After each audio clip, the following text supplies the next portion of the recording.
Hello' viewers, welcome to back my channel. আজি মই এইটো ভিডিঅ' বনোৱাৰ কাৰণটো হ'ল সকলোৰে মনত এটা কুৱেশ্যন থাকে হা। যেতিয়া মই ডিগ্ৰী পাছ কৰিম, মই BEd কৰিম নে প্ৰফেশ্যনেল কৰ্ছে কৰিম নে মাষ্টাৰ ডিগ্ৰী কৰিম নে চবতকৈ এটা ইম্পৰ্টেণ্ট যি বহুতে কৰে চৰকাৰী চাকৰিৰ কাৰণে প্ৰিপাৰেশ্যন কৰিম।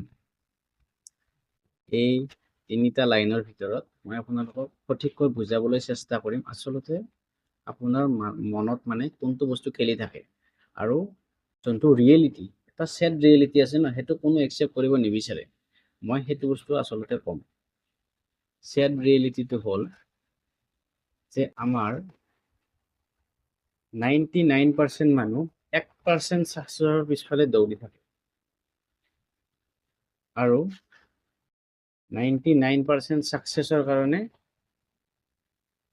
99% মানুহ নাহে। মানে য'ত ছাকচেছ একেবাৰে কম, সেইখিনিত ইচ্ছা নগ'লেও মানুহে দৌৰে। এই এটা পইণ্ট আছে ফাৰ্ষ্ট কথা ক'বলৈ হ'লে। আৰু ছেকেণ্ড কথা ক'বলৈ হ'লে আপোনালোকে নিজে চিন্তা কৰক, ঠিক আছে। আপোনালোকৰ বেছিভাগৰে হয়তো ফেমিলি বেকগ্ৰাউণ্ড ইমান ষ্ট্ৰং নহয় বা এনেকুৱা থাকে, কিন্তু গভৰ্ণমেণ্ট জবৰ ইচ্ছা এটা চবৰে থাকে আজিৰ দিনত, ঠিক আছে। গভৰ্ণমেণ্ট চাকৰি চবকে লাগে। তথাপিও গভৰ্ণমেণ্ট চাকৰিৰ যিটো ছাকচেছ ৰেট, সেইটো আপোনালোকে শুনিলে চাগে আচৰিত হ'ব যে ADADত আপোনালোকৰ পোষ্ট আছে থাৰ্ড গ্ৰেডৰ বিষয়ে ক'বলৈ গ'লে 7,000 পৰা 7,500 পোষ্ট।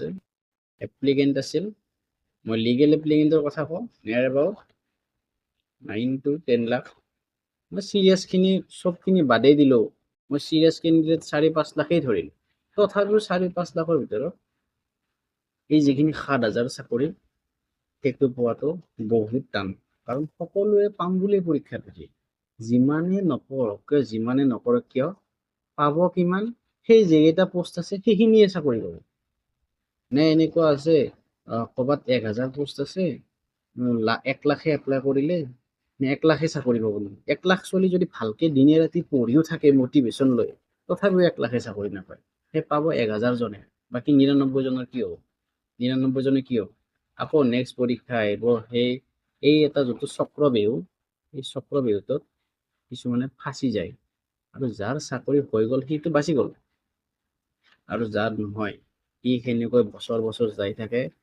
লাষ্টত এটা সময়ত ৰিয়েলাইজ হয় যে মোৰ আৰু এনেকৈ নহ'ব, বেলেগ কিবা কৰিব লাগিব। এই সময়খিনিতে আহে আপোনাৰ স্কিল। আপুনিতো অনলি গ্ৰেজুৱেশ্যন পাছ কৰি চলিছে, না আপুনি টিচিং লাইনত যাব পাৰে, না কিবা বেলেগ ITI কৰিছে, একো আপোনাৰ স্পেচিফিক আপোনাৰ স্কিল নাই। গতিকে এইখিনি ক্ষেত্ৰত আপুনি কিন্তু ফাঁচি যাব।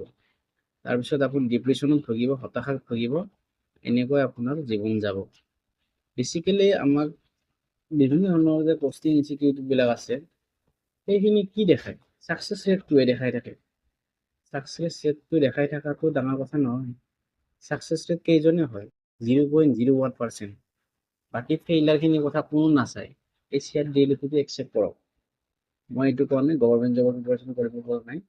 আপোনালোকে গভৰ্ণমেণ্ট জবৰ প্ৰিপাৰেশ্যন কৰক, বাট অনলি ছেকেণ্ড অপশ্যন এটা ৰাখক। মই যে ক'লোঁ মাষ্টাৰ ডিগ্ৰী কৰিম, BEd কৰিম, আপোনালোকে যদি মাষ্টাৰ ডিগ্ৰীটো কৰি থৈ দিয়ে, তেনেহ'লে আপোনালোকে পিছলৈ প্ৰফেচাৰ বা এই লাইনত সোমাব পাৰে। আপোনালোকে BEd কৰিলে টিচাৰ লাইনত সোমাব পাৰিব। আৰু সেইবিলাকত চাকৰি পোৱাও ইমান টান বুলি মই নাভাবোঁ। কাৰণ আপোনালোকে দেখিছে GPPGT ৰিজাল্ট দিছে, কিমান পোষ্ট আছিল? 8,000 পোষ্ট। 8,000 পোষ্টত কেণ্ডিডেট মাত্ৰ 41,000। আৰু ADADত যদি 8,000 পোষ্ট ওলায়, কেণ্ডিডেট 20 লাখ। এইবাৰতো আৰু কিমান হ'ব হিচাপ নাই। গতিকে সেইখিনি ক্ষেত্ৰত হ'বলৈ হ'লে আপোনালোকে যিখিনি ঘৰত বহি প্ৰিপাৰেশ্যন কৰিছে কৰক। আপোনালোকৰ কৰিলে ভালকৈ কৰিব। আধৰুৱা কৰি এইটো কৰিছোঁ সেইটো সেনেকৈ লাভ নাই। এতিয়া মই এটাই কথা কওঁ, কোনটো কৰিলে ভাল, সেইটো আপোনাৰ ডিচিশ্যন। আপোনাৰ কি বুলি ভাবে? আপোনাৰ যদি টিচিং ৰিলেটেড কেৰিয়াৰ আছে আৰু যদি আপোনালোকৰ গভৰ্ণমেণ্ট জবৰ ইচ্ছা থাকে, তেনেহ'লে BEdও কৰিব পাৰে, লগতে অলপ প্ৰিপাৰেশ্যনখিনি কৰি থাকিব পাৰে। তেতিয়াহ'লে এইটো নহ'লে কমচে কম এইটোত চান্স পোৱাৰ চান্স থাকে। কিন্তু চব সাৱতি যদি ঘৰত বহি আপুনি গভৰ্ণমেণ্ট জব প্ৰিপাৰেশ্যন কৰি থাকে, ভাল কথা, পালে বহুত কনগ্ৰেচুলেশ্যন। আৰু যদি নাপায়, আপুনি সেই চক্ৰবেহুত ফাঁচি যাব, তেতিয়া আপোনাৰে দিগদাৰ হ'ব। গতিকে সেইকাৰণে মই ভিডিঅ'টো বনালোঁ। এইখিনি কথা বহুতে নকয়, বহুতে খালি ছাকচেছটো মটিভেট লৈ পেলাই জীয়াই থাকে। ফেইলাৰখিনি কিন্তু কোনো নাচায়, কিন্তু ফেইলাৰে 99% আছে। সেইখিনি টিভিটো নেদেখায় আৰু কোচিং ইনষ্টিটিউটবিলাকেও নেদেখায়। সেইখিনি মানুহক ইনফ্লুৱেঞ্চ কৰি ৰাখে। অতএব আপোনালোকে নিজৰ মটিভেশ্যন এৰি নিদিব, আপোনালোকে প্ৰিপাৰেশ্যনটো নিজৰ কৰিব আৰু ছেকেণ্ড অপশ্যন এটা অলৱেজ ৰেডি থাকিব। যদি 2-3 বাৰত গভৰ্ণমেণ্ট জব ক্ৰেক কৰিব পৰা নাই, ছেকেণ্ড অপশ্যন ৰেডি ৰাখিব, নহ'লে নোপোৱালে আপোনালোকে লাষ্টত হতাশাত ভুগিব। ঠিক আছে, এই ভিডিঅ'টোত মই এইখিনি ক'লোঁ কিয় আমি বহুত মানুহ দেখিছোঁ এনেকুৱা পাৰ্চনেল এক্সপিৰিয়েঞ্চ ভাঙি পৰে, সেইকাৰণে আপোনালোকক নাভাঙিবলৈ মই এটা নিজৰ সৰু ভাইটি হিচাপে বা কিছুমানৰ দাদা হ'ম, মই আদেশ এটা দিছোঁ। আৰু আমাৰ ঘৰতো এনেকুৱা মেম্বাৰ আছে যি এনেকুৱা ভুক্তভোগী হৈছে। তথাপিও আৰু যি নহওক, এই ভিডিঅ'টো সেইকাৰণে বনালোঁ, আপোনালোকক যদি কিবা অলপ মটিভেট কৰিব পাৰিছোঁ বা হেৰি কৰিব পাৰিছোঁ, তেনেহ'লে ছাবস্ক্ৰাইব কৰিব আৰু কথাখিনি মনত ৰাখিব। ঠিক আছে, ধন্যবাদ।